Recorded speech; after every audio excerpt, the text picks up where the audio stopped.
Qua c'è un problema, diciamo, di impianto. I conti pubblici e le risorse dei veneti non possono essere utilizzate richiamandosi all'ottimismo. Bisogna stare sulla realtà e sulla concretezza. L'operazione Strada Pedemontana Veneta sul piano della tenuta economico-finanziaria del bilancio è un vero fallimento, perché sono state sbagliate le previsioni e le stime nel 2017. E infatti oggi abbiamo un impatto sul bilancio devastante perché è stato sbagliato il metodo che si è scelto per finanziare l'opera, scaricando il rischio di impresa di fatto spostandolo dal privato e al pubblico, e perché è stato sbagliato anche il momento nel quale realizzare quest'opera. Nel bilancio della Regione del Veneto infatti impattano cifre di deficit talmente importanti che in una fase in cui dobbiamo già fare i conti con un bilancio alla canna del gas dove non abbiamo soldi per fare nulla, queste ammanchi pesano ancora di più, quindi un errore su tutta la linea, stime sbagliate, momento sbagliato, metodo sbagliato, un fallimento di chi ha provato in tanti anni a nascondere i propri errori sotto il cappello dell'ottimismo. Diciamo che siamo ottimisti anche noi rispetto alla possibilità di avere qualcosa da dire di utile, ma rispetto alla strada pedemontana veneta siamo invece molto preoccupati. La Regione Veneto ha dimostrato in questi anni di fare opere avulse e non collegate tra loro, manca una visione complessiva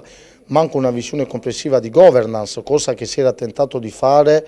ma il ministro Salvini, ovvero capo politico di chi governa questa regione, ha bocciato, che in qualche modo sarebbe stata una cosa che permetteva di mettere in rete il sistema infrastrutturale veneto, distinguerlo tra quelle che sono le infrastrutture che servono per lo sviluppo economico e quelle che sono le infrastrutture che servono invece per i cittadini che ci vivono. Manca di una visione completa, manca di una pianificazione, non intercetta quelli che sono i grandi assi strategici per lo sviluppo della nostra regione, per la vivibilità quotidiana dei nostri cittadini. In più con questa operazione pedemontana,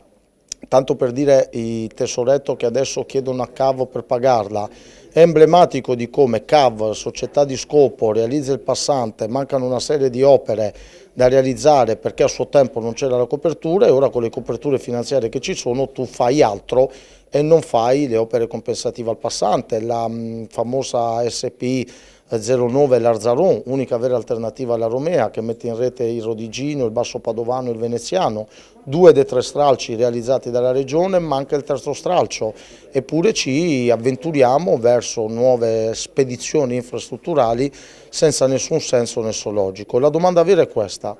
con i conti che abbiamo visto, i veneti a quanti interventi di sicurezza o di sviluppo infrastrutturale dovranno rinunciare per i prossimi 30 anni? A quante rotatorie, a quante messe in sicurezza, a quanti viadotti, a quante complanari dovranno rinunciare i veneti per colpa di questo indebitamento ormai che attanaglia lo sviluppo infrastrutturale e anche in qualche modo con una logica più ampia logistico e di trasporto all'interno del Veneto?